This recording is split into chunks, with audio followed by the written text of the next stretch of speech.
Very good evening to all the media persons who are present here for this very important press conference that we are having. Just a few minutes back, Shri Arvind Kejriwal ji, the Delhi Chief Minister, also addressed a press conference.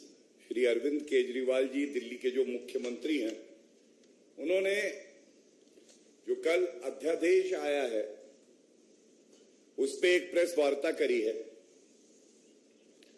और जिस तरह से ये press वार्ता की गई, उनको बड़े ध्यान से सुनने के बाद एक ही निष्कर्ष निकाला जा सकता है कि अरविंद केजरीवाल जी जिस संविधान की शपथ लेकर मुख्यमंत्री बने हैं, उसी संविधान को वो नहीं मानते और तार तार कर रहे हैं। उनको सुनने के बाद ये भी स्पष्ट हो गया कि वो मुख्यमंत्री तो हैं, लेकिन जनता की सेवा कैसे करनी है, सरकार कैसे चलानी है, ये उनको नहीं आता है और उनके स्वभाव में अब अराजकता ही आ गई है। उन्होंने आज जिस तरह के बयान दिए, मैं समझता हूं कि आपके समक्ष रखकर कुछ तथ्य उजागर करेंगे, कुछ उनको संविधान का ज्ञान देंगे। और जैसा आपको पता है कि जो कल अध्यादेश आया है, ये जो संविधान की मूल भावना है, जो शक्ति केंद्र सरकार के पास संविधान के तहत है, अनुच्छेद 123 में, उसी के तहत आया है। लेकिन 11 मई 2023 का संवैधानिक पीठ का जो फैसला आया, यह अरविंद केजरीवाल ने इतनी भी जरूरत नहीं समझी कि इसे पढ़ ले, और वो इसलिए है कि ये 105 पन्नों का है, 164 इसमें पैराग्राफ है। अब अरविंद केजरीवाल जी तो जो शराब के ठेकेदार हैं, उनके साथ ही समय बिताते हैं। कैसे एक शराब नीति ठेकेदारों से पूछ के लाएंगे, भ्रष्टाचार करेंगे। कट्टर बेईमान तो आप हैं अरविंद केजरीवाल जी, लेकिन आज जो आपकी सूरत देखी तो इसलिए भी दुख हुआ कि आपने कहा एक एलजी को बैठा दिया है। अरविंद केजरीवाल जी, बहुत सम्मान से आपसे एक बात कहते हैं, जिस संविधान ने आपको मुख्यमंत्री बनाया है, उसी संविधान के तहत दिल्ली में एलजी नियुक्त हुए हैं। तो अगर आप ऐसे शब्दों का प्रयोग करेंगे, उनका सम्मान नहीं करेंगे, तो जनता आपका सम्मान भी नहीं करेगी। और देखिए, नासमझी क्या होती है या कट्टर बेईमानी क्या होती है। बोल गए कि सर्वोच्च न्यायालय में छुट्टी हो गई, अध्यादेश इसीलिए जैसे ही छुट्टी हुई कल लाया गया रात में, और ये पहले क्यों नहीं लाया गया। तो मैं दो बातें बता दूं। सबसे पहले तो अरविंद केजरीवाल जी, आपने वक्तव्य दिया है कि 5 मिनट में यह अध्यादेश उड़ जाएगा। तो मुफ्त में आपको एक सलाह भी देता हूं और ज्ञान भी देता हूं। ये देश का सर्वोच्च न्यायालय है, अपने दायित्व और कर्तव्य को जानता है, और सर्वोच्च न्यायालय में कोई छुट्टी नहीं होती है, वेकेशन बेंच है। अगर आपको इतना यकीन है कि यह अध्यादेश गैर संवैधानिक है, तो अपने जो भी अधिवक्ता हैं उनसे कहिए कि सर्वोच्च न्यायालय में सोमवार को अर्जी लगा दे। दूध का दूध, पानी का पानी हो जाएगा। पता चल जाएगा अध्यादेश संवैधानिक है या नहीं है। और आप एक बात और जान लीजिए, अरविंद केजरीवाल जी, जब अध्यादेश आता है तो संविधान में प्रक्रिया भी है, किन परिस्थितियों में वो आएगा, कैसे विचार विमर्श होता है, विधिक भाषा में ड्राफ्ट होता है, कैबिनेट से अप्रूवल होता है, उसमें राष्ट्रपति की सहमति होती है। ये सारी प्रक्रिया है। कितने वर्किंग डेज थे ये आपको जानकारी नहीं है। उसके बावजूद बड़ी जिम्मेदारी से मैं आपको इतना बता दूं, वो अध्यादेश मेरे सामने है। वो अध्यादेश संविधान के तहत पूरी तरह से संवैधानिक, जो दिल्ली का महत्व है भारत के लिए, हर नागरिक के लिए, उसको ध्यान में रखते हुए, और इस बात को भी हमने ध्यान में रखते हुए दिल्ली में ही संसद है, दिल्ली में ही राष्ट्रपति का घर है, दिल्ली में ही सुप्रीम कोर्ट ऑफ इंडिया है, तमाम एम्बेसीज है। दिल्ली संविधान के तहत भी अगर आप चले तो एक यूनियन टेरिटरी है, यूनियन टेरिटरी। और अरविंद केजरीवाल जी, ये जो आपकी मानसिकता हो गई है अराजकता की, जंगल राज फैलाने की, संविधान को दरकिनार कर देने की, ये ठीक नहीं है। जब आप चुनाव लड़े, आप जानते थे कि आप दिल्ली में चुनाव लड़ रहे हैं, जो पूर्ण राज्य नहीं है, एक यूनियन टेरिटरी। लेकिन आपको यह लगता है कि अगर आप दिल्ली में चुनाव जीते तो संविधान के विपरीत आप काम करेंगे। आप अपशब्द कहेंगे देश के चुने हुए प्रधानमंत्री के लिए, उपराज्यपाल के लिए, आप संविधान भी नहीं पढ़ेंगे। तो अरविंद केजरीवाल जी, ऐसा होने वाला नहीं है। जनता आपको यह बताना चाहती है, दिल्ली एक यूनियन टेरिटरी है, अरविंद टेरिटरी नहीं है। संविधान से चलेगा, केजरीवाल के कानून से नहीं चलेगा। और मैं आपके सामने अब जो तथ्य रखने जा रहा हूं, इस उम्मीद से रखने जा रहा हूं कि ये सारी जानकारी उस कट्टर बेईमान अरविंद केजरीवाल तक पहुंचे, जो शराब नीति का एक एक शब्द पढ़ता है, क्योंकि उसको वसूली करनी होती है, अपने घोटाले छुपाने होते हैं। लेकिन जिस संविधान की वो शपथ लेता है, उसी को तार तार करता है, और उसको पढ़ने का, अध्ययन करने का समय उनके पास नहीं है। आर्टिकल 239 AA ये बिल्कुल स्पष्ट करता है, और मैं शब्दशः यहां से कोट कर रहा हूं, भारत का संविधान है,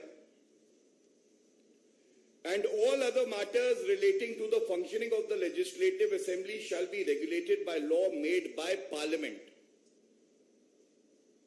और इसी में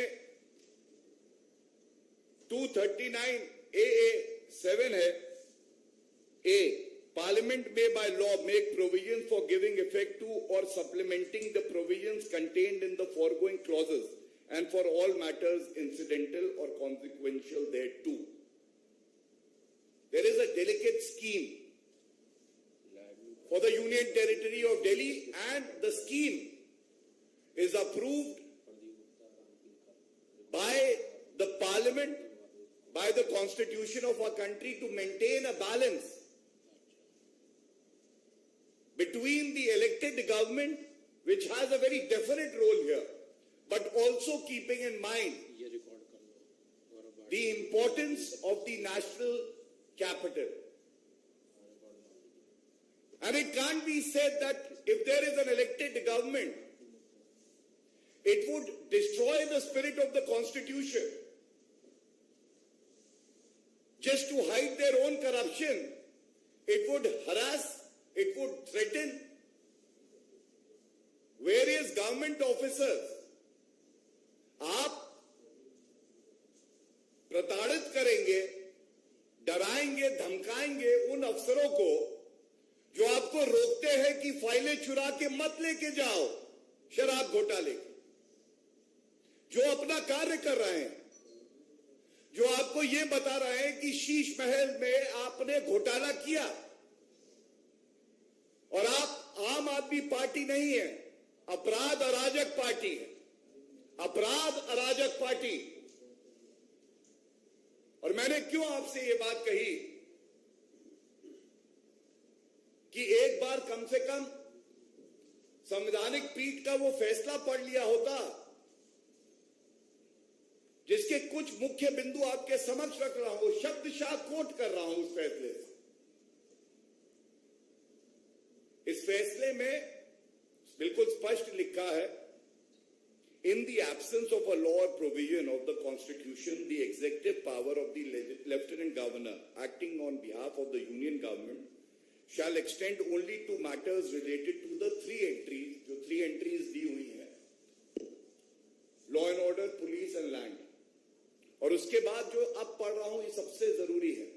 However, if Parliament enacts a law granting executive power on any subject which is within the domain of NCTD, the executive power of the Lieutenant Governor shall be modified to the extent as provided in that law। और ordinance इसलिए आया है क्योंकि अनुच्छेद 123 खुद ये कहता है कि अगर पार्लियामेंट सेशन में नहीं है तो आप ऑर्डिनेंस लाएंगे, वो कानून का काम करेगा, और जब पार्लियामेंट सेशन में होगी तो वो अध्यादेश पार्लियामेंट के समक्ष रखा जाएगा दोनों houses.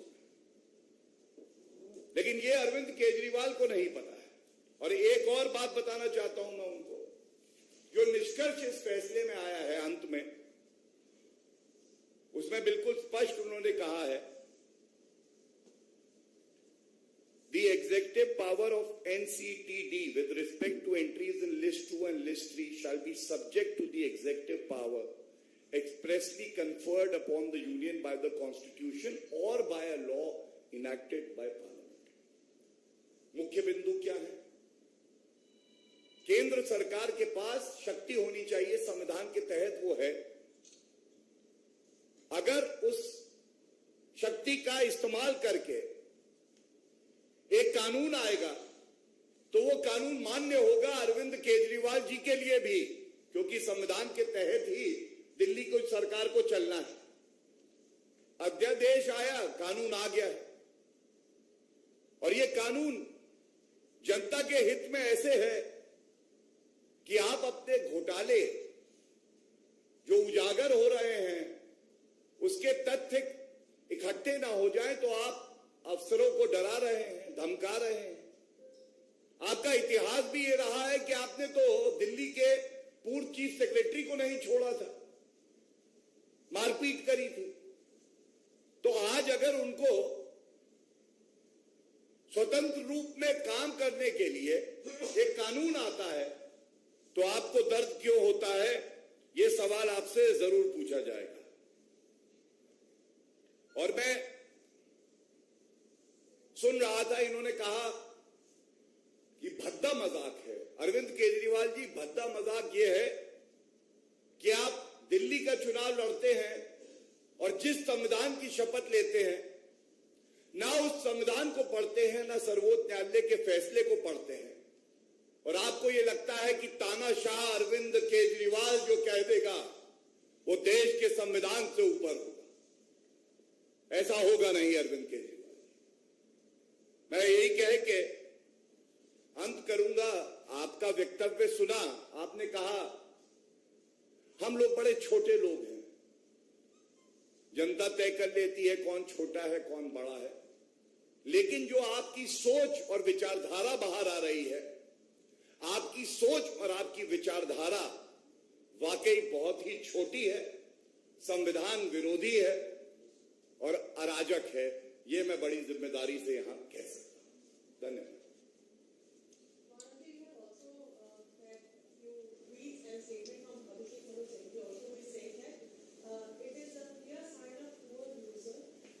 Can you repeat that, please? The ordinance that Central is brought in, it is a poor sign. It is a clear sign of a poor user. And he also says that the ordinance is laughable and vindictive in nature. How do you feel? With utmost respect to my colleague at the bar, I would like to say no lawyer decides the validity and the constitutionality of any law, ordinance or an act that is enacted in the parliament. I would only challenge Arvind Kejriwal. On Monday also the Honorable Supreme Court, because I am a foot soldier of the Honorable Supreme Court, is functioning. And he has made a very categorical statement that within 5 minutes, this ordinance will be struck down. I challenge Arvind Kejriwal that without wasting time, on Monday itself, he should file a petition and let the Honorable Supreme Court decide on the issue.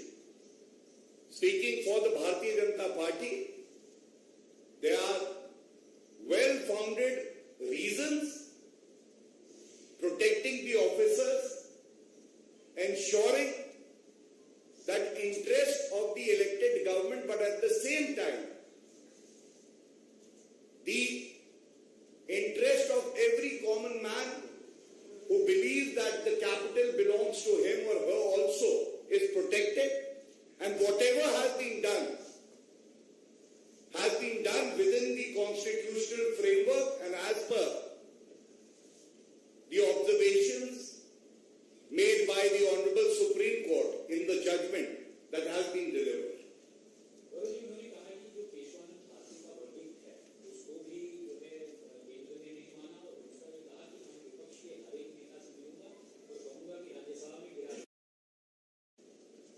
देखिए, ऐसा है कि वो क्या कुछ गिराएंगे जो खुद गिरे हुए हैं लोगों की नजरों में। मैं एक बात जरूर कहूंगा, ये जो सतही किसी चीज की समझ होती है, ये बहुत खतरनाक होती है। अरविंद केजरीवाल जी को किसी ने बोल दिया बेसिक स्ट्रक्चर। मैंने जो आपके समक्ष रखा आर्टिकल 1, 239 AA के कई प्रोविजंस है सुप्रीम कोर्ट जजमेंट के, मैंने आपको पैराग्राफ्स बताए। अगर ये पढ़ लेते तो शायद ऐसी जो नर्सरी क्लास का छात्र होता है उसी की तरह अरविंद केजरीवाल बात करने लगे। और दुखद यह है कि एक मुख्यमंत्री को चाहिए कि वो संविधान का अध्ययन करे और जो सर्वोच्च न्यायालय के फैसला है, जो कानून है देश का, उसका अध्ययन करे। लेकिन वो लगे हुए हैं शराब घोटाले में, कैसे प्रमाण नष्ट किए जाए। शीश महल में बताते हैं 10 लाख के पर्दे लगे हैं, लेकिन उनकी बेईमानी, उनका भ्रष्टाचार, उनकी अराजकता ये छुप नहीं पा रही 10 लाख के पर्दों से। Any other questions?